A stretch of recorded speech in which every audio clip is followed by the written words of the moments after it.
Friends, আসসালামু আলাইকুম। Welcome to my channel Sharmin kitchen. আজকে আমি শেয়ার করছি একদম নরম তুলতুলে রসমালাই পিঠা রেসিপি। এই পিঠাটি এমন একটি পিঠা যে কেউ বানিয়ে ফেলতে পারবেন একদম সহজে। সবচেয়ে সহজ একটি পিঠা। এই পিঠাটি বানানোর পর ভাববেন এর থেকে সহজ পিঠা আর হয় না। তো চলুন দেখে নেওয়া যাক। একটি বোলে নিয়ে নিচ্ছে 1 কাপ চালের গুঁড়ো। চালের গুঁড়োর পরিবর্তে সুজিও নিতে পারেন। চালের গুঁড়ো দেওয়ার পর দিয়ে দিচ্ছি লবণ, 1 চামচ গুঁড়ো দুধ ও 1 চামচ ঘি।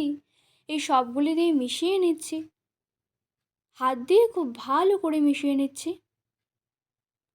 ভালো করে মিশিয়ে নেওয়ার পর ফুটন্ত গরম জল দিয়ে আটাটা মেখে নেব। অল্প অল্প জল দিয়ে মেখে নিতে হবে, বেশি জল দেওয়া যাবে না। অল্প অল্প জল দিয়ে শুকনো ডোয়ের মতো করে নেব। ঠিক এরকম টাইট একটি ডো বানিয়ে নিতে হবে। এখন এই ডোয়ের অংশ থেকে এর থেকে ছোট গোল করে বানিয়ে নেব। একদম ইজি।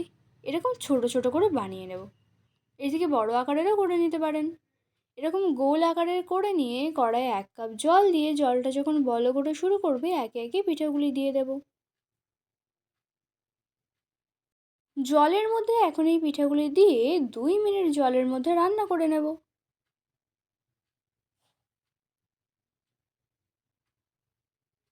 এতে করে পিঠাটি একদম নরম তুলতুলে হবে।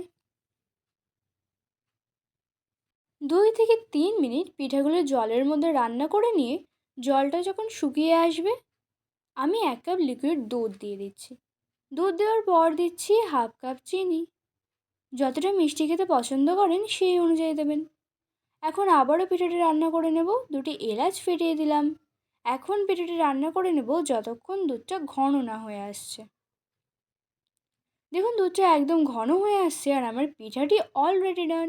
এখন প্লেটে তুলে সার্ভ করে দেখাচ্ছি। কি লোভনীয় লাগছে না? দেখে মনে হচ্ছে না একদম রসমালাই পিঠা?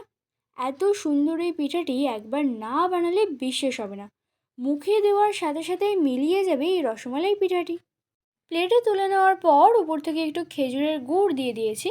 এতে করে পিঠাটি খেতে আরও সুন্দর লাগবে। আজকের পিঠার রেসিপিটি ভালো লাগলে লাইক শেয়ার কমেন্ট করে দেবেন।